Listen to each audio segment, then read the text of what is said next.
Guten Morgen. What right? Guten Morgen. Yeah, he said he had his meeting at 9.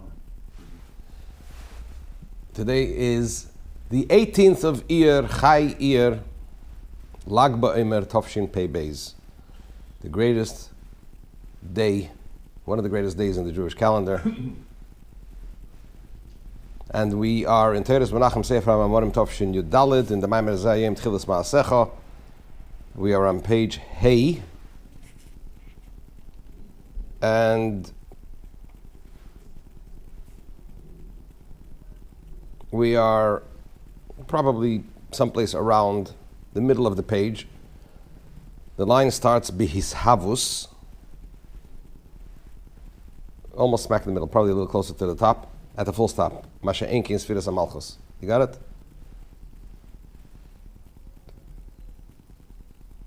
Okay. 15 lines from the top.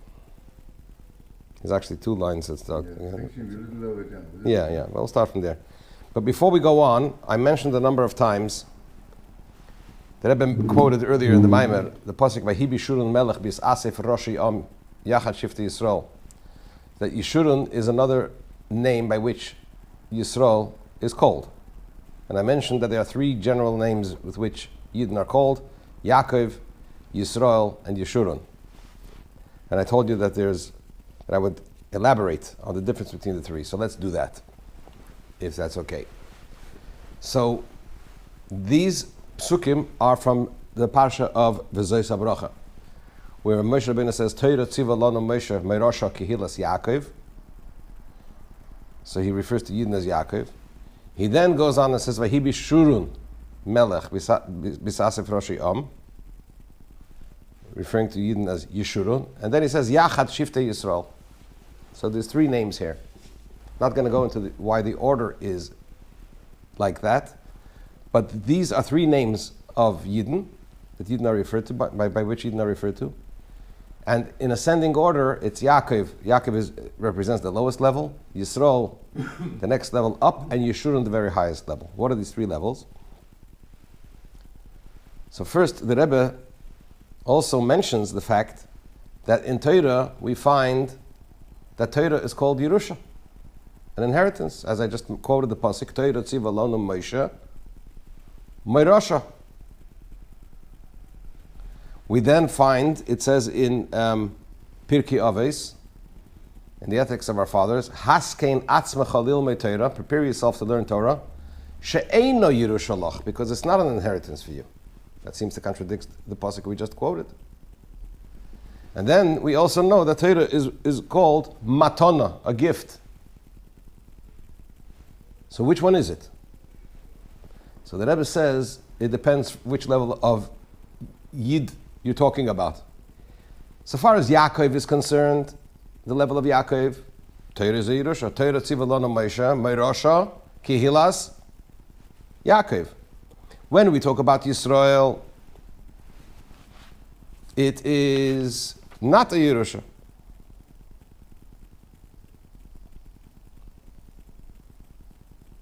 And when we talk about Yeshurun, the level of Yeshurun, it's a matana, it's a gift. What are the 3 levels of the Yidden represented in these 3 names? He says Yaakov represents a Yid who serves the Eibishter at the level of Eved, like a servant, like a slave, like a servant.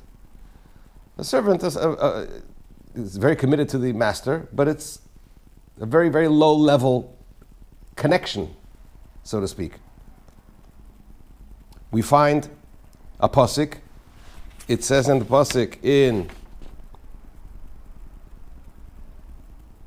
Yeshaya, Shema Yaakov Avdi. Listen to me, my servant Yaakov. So we see that the pasuk refers to as Yaakov in the context of Avdi, servant. Yisrael represents Yidden at the level of Ben, as a son, as a child of Hashem. B'ni Bechori, my son, my firstborn, Yisrael.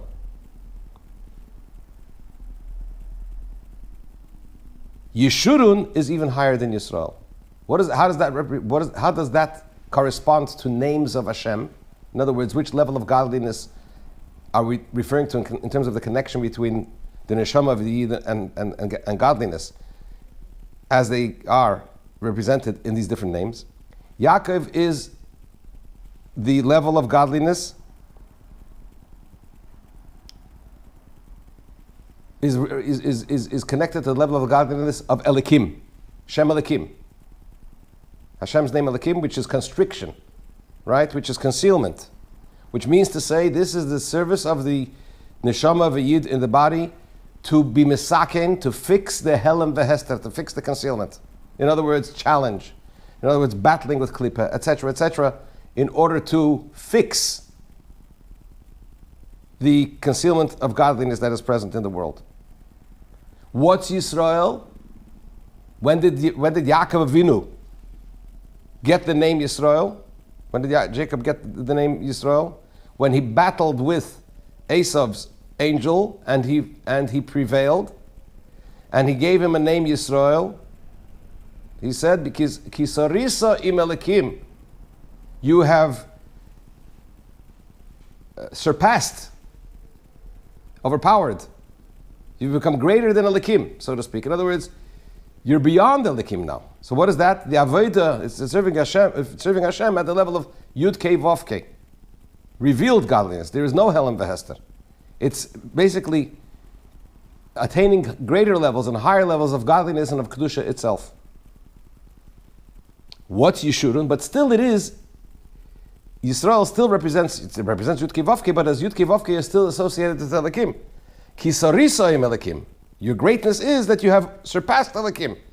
But Elikim still plays a role there because you're talking about him surpassing Elikim. If it would be completely beyond Elikim, completely beyond the Helem Vehester, Elikim wouldn't come into the context at all. That's where Yeshurun comes in. Yeshurun is the Avodah, the service of the Neshama, as it is from the very essence of the soul. The Etzem HaNeshama. And the Rebbe goes on to elucidate even further that the difference between Yeshurun and Yisrael is, as we mentioned, it's B'ni B'chayri Yisrael. It's as the child, the child, the firstborn of Hashem, Yisrael, right? B'ni B'chayri Yisrael. So the son is part of the essence of the father, but the way the son is an independent individual, he's independent. He comes from the Moyach Ha'av, from the essence of the father, right? But it's already as an identifiable individual being. Yeshurun is the Etzem HaNeshama, the essence of the soul, as it is in its source, as it is still bound up with Hashem. So in other words, it's Etzem HaNeshama as it's connected to the very Etzem of Hashem. And what's the word Yeshurun? Where does it come from? So the Rebbe says Yeshurun, the root in this sense would be Shir. And it doesn't mean song, it means a chord or a ring, a corded ring. The Gemara, the Mishnah, I think it's a Mishnah in Shabbos, where it talks about animals, if they're allowed to walk out on Shabbos with the ring around their necks. Kol bali ashir yotzim b'shir v'nichnasim b'shir. If they wear it regularly, says the Mishnah, they're allowed to. But refers to it as a shir. A shir is like a necklace. Which means to say, it's got no beginning. A circle has no beginning and no end. Not a song, Shir? Shir also means a song. Maybe shir means a song because a song can continuously be sung again and again and again. But be that as it may, here we're referring to shir in the sense of a circle, a ring, which has no beginning, no end. What does that mean? In terms of the neshama, which part of the neshama has no beginning and no end? The essence of neshama, the essence of the soul. It's bound up with the very essence of Hashem. So Yaakov, Torah Tziva Lanu Moshe Merosh Kos Yaakov is connected to. So again, Yaakov is connected to the Avodah of Shem Elikim. Yisrael is connected to the Avodah of Havaya, Yud Kei Vav Kei, but as it's connected to Elikim, Kisarisa Im Elikim Anoshim Vatuchol, right? And Yeshurun is Yud Kei Vav Kei Be'etzem, Hashem's very essence, and that's connected to the three levels of Torah. Yaakov connected to Torah as an inheritance. Yisrael connected to Torah as it's not an inheritance. You have to work at it, and then you have to go from level to level, higher and higher. Yerusha means it doesn't really make a difference where you start and where you enter. Yisrael means that you learn Torah and you grow higher and higher and higher. And Yeshurun is Torah as it is a matana, as it is a gift, which is the idea of the Etzav HaNeshama. And then the Rebbe actually, in that same Maimer, it's a Simchas Torah Maimer from Tov Shechov Gimel, but the Rebbe says that's why it says Vahi B'Shurun Melech, and the Alter Rebbe brings the Likutei Torah that this, when is Vahi B'Shurun Melech, when is there a king in Yeshurun? The Alter Rebbe brings the Likutei Torah that it's on Rosh Hashanah, because on Rosh Hashanah is Tam L'chudni Aleichem, make Hashem a king over us. Why is specifically Yeshurun connected to why do we call Yisrael, Yidden Yeshurun, the connection to Rosh Hashanah? Because Rosh Hashanah is the idea of making Quranic Hashem a king over us and making him a king over all the worlds. And that takes place specifically through the essence of the soul as it is rooted within the very essence of Hashem. Exactly the point we're learning in our current Maimer. I just don't understand the connection between making him a king and being a gift. He doesn't make that connection there, specifically in that way. It's a good question. I don't know the answer offhand, but just from that point of the fact that Tam L'chudni Aleichem, crowning Hashem a king anew over all the worlds as it was at the first time of creation, that necessitates the activation of the essence of the soul to activate the very essence of Hashem, the essential rotzen of Hashem to want to be a king and to want to recreate the worlds as a result. And that's Yeshurun. And that's why Vahi B'Shurun Melech, there was a king among Yeshurun. The Alter Rebbe says that's Rosh Hashanah. So it all ties in very nicely. Okay. So getting back to the Maimer that we're learning now, the Rebbe is explaining the difference, why Malchus is necessary. And the Rebbe explains what's the characteristic of Malchus. And what's the difference between the characteristic of Malchus as it is present within each and every sphere, with each and every supernal divine attribute, and as it is as a full-blown sphere in its own right. So first he explains that the spheres on their own are gilui, are revelation. They're revelation. They are drawn to their source, they're drawn upwards, and they're revelation. By their very nature, that's what they are. They are in a state of revelation. And therefore, without any intervention, yes, there could be creation, but what would stem as a result of creation from the spheres themselves without any other intervention would be creation which is obviously and clearly connected to its source. So you'll have perhaps Gashmias, but what type of Gashmias will you have? You won't see Gashmias as we see it now, that it feels itself and it presents itself as a separate and distinct entity, separate from godliness, so to speak. And of course, our job is to connect it, right? But you wouldn't have that. You would see Gashmias, but it would be an extension of the Gilui, extension of the godly revelation, in a very obvious way. Mm-hmm. Malchus comes in, and what it does is, it imposes onto the Ur, onto the revelation of the Spheres, this characteristic of Helem, of concealment. And therefore what stems as a result is creation, by the power of the godly energy of the Spheres, right? But creation in a manner that feels itself as separate and as distinct, presents itself as separate and distinct from its source. So that's what Malchus accomplishes. So he says, the spheres on their own are what? Revelation. And therefore, if there would be creation directly from the spheres, you would feel the power of the Creator in the created. What was the connection of that whole side step of Yeshurun? Not exactly to this point. This goes back to what the Rebbe mentioned in chapter 1. Vahi B'Shurun Melech refers to Rosh Hashanah. All right. So I was just explaining that I mentioned that Yidden are referred to with three names, Yaakov, Yisrael, and Yeshurun. I just wanted to give an explanation. But here he's saying like this. Creation, if it would be direct from Zoh, from the divine attributes beyond Malchus, what would be felt in the created would be the power of the Creator. You would see openly in creation the power of the Creator. Masha'enken Sfiras HaMalchus. You with me? Yes. This is not so. So far as Sfiras HaMalchus is concerned, Sfiras HaMalchus is b'bchinas Helem. Sfiras HaMalchus is in a state of concealment. Because another name for Sfiras HaMalchus is, the Sfiras HaMalchus nikras b'shem Knesses Yisrael. The divine attribute of Malchus is referred to as the assembly of Israel. Another way of saying it is the assembly of all revelation. Why? What is it assembling? Al Shem Shekeneses B'Seicha. It's called so because of the fact that it gathers into itself as ha'eres, all the divine supernal lights that are beyond it, uma'alemes aleihem, and conceals upon them. Now, in what manner does it conceal? So he explains the manner of the concealment, the type of concealment it is.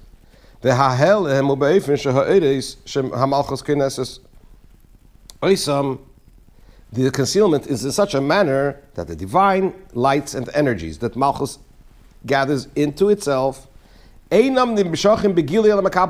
a concealment in such a manner that it does not allow for the drawing down of those lights in a revealed manner into those that will ultimately receive it. Right? So it's concealment. Why is it being so nuanced? Because if you remember, he said, he's talking about Malchus here as it is Malchus as a full-blown sphera, the last of all the 10 spheres.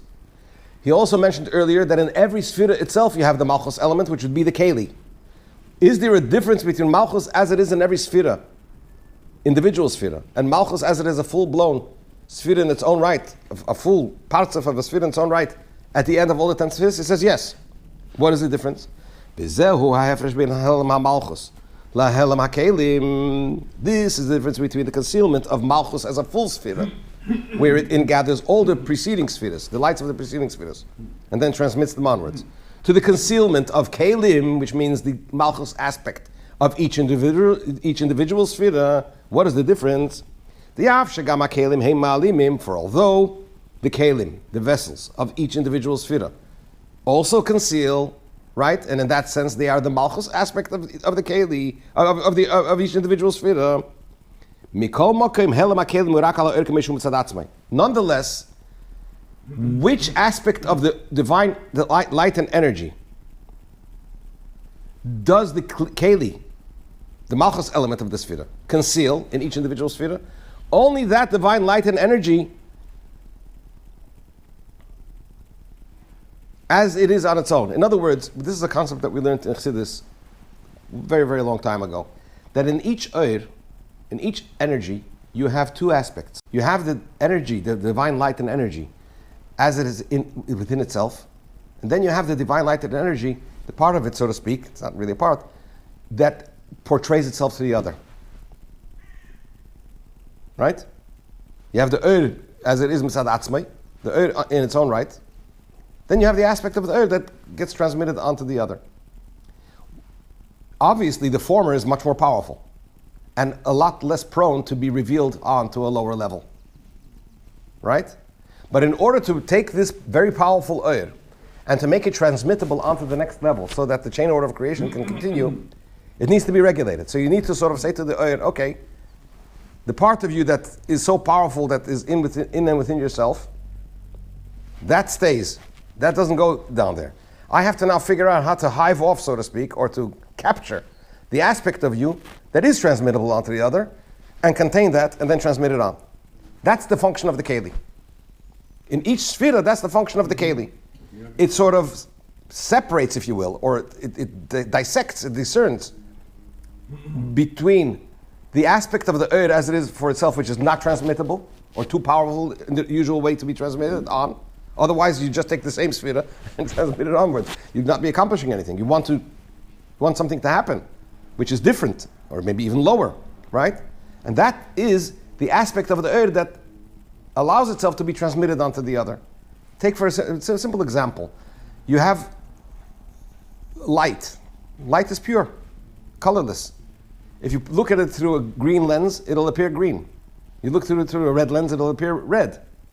That's not a figment of imagination. Why does light lend itself to appear as green and red and so on and so forth?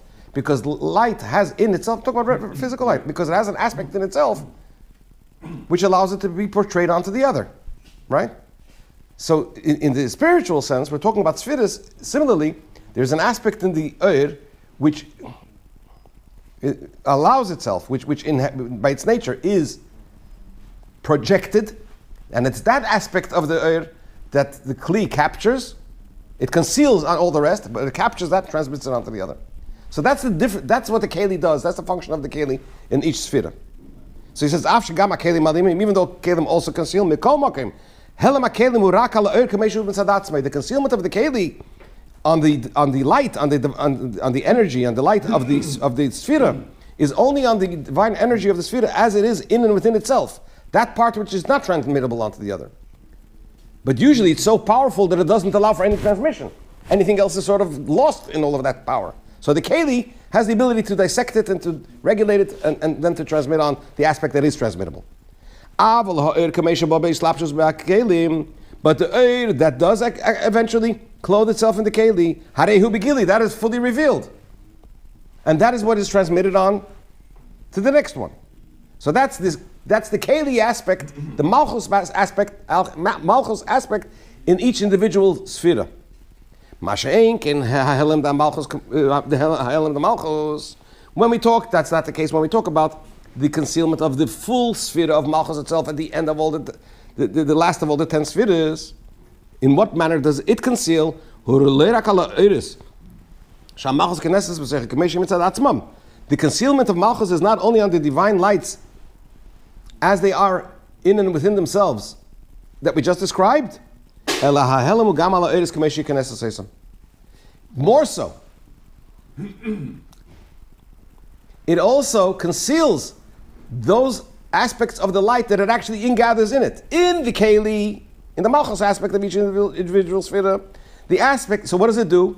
It causes a concealment of the Eir as it is in and within itself. That sort of doesn't come into the Keli. The Keli captures that aspect of the Eir that is transmittable and transmits it on, and that aspect is revealed in the Keli. Malchus, as a full sphere, conceals not only on the etzem, on the pnimius, on that power of the energy, of the energies that are and lights that are in it, that are not naturally transmittable on, but also even those that do come down into Malchus, it also conceals those. She'einam nimshachim ela mekablim mibchinas hamalchus. They are not drawn down to the mekablim, to the receivers from Malchus itself. So what does that mean? We know that. Hang on a second.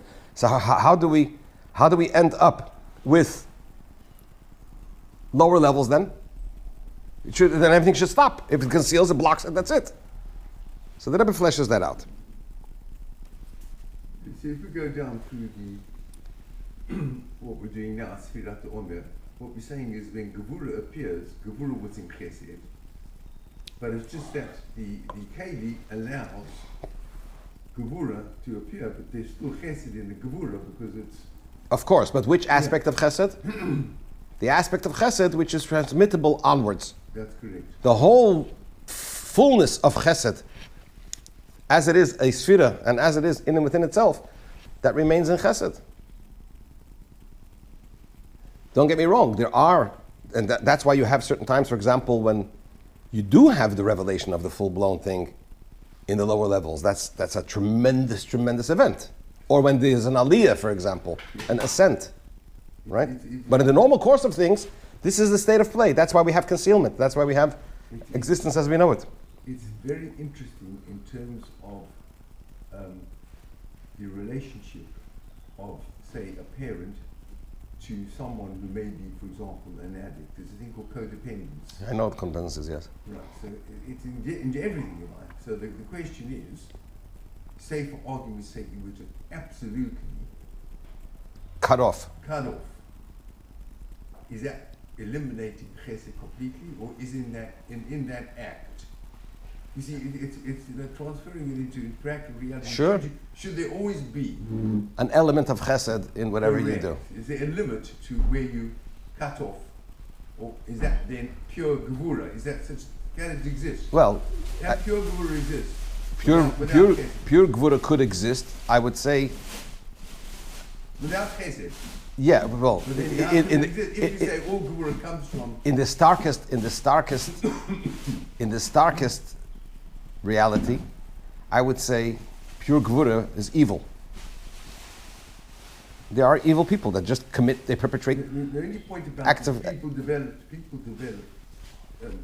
schemes like this, and names like this. They develop an idea, and then application can be distorted.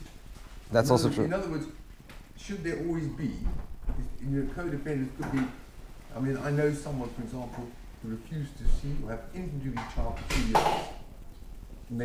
A codependent counselor would say, that's what you have to do. And he's got to work it all out for himself. So it's like the Avram when he sent out Ishmael, yeah. So that's exactly what I want to say. There's chesed of klipa, there's chesed of kedusha. So chesed of klipa. You know something? I think it's easier to analyze what you're saying in the chesed aspect. Pure chesed is chesed, without any intervention of God, is chesed the klipa.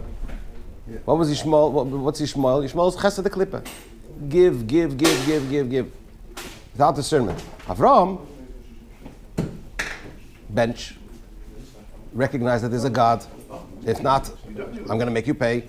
Is that Gevura? He was able to develop this Gevura because that's chesed of Kedusha. Yeah, very interesting concept. Anyway, we'll continue Mitzvah tomorrow.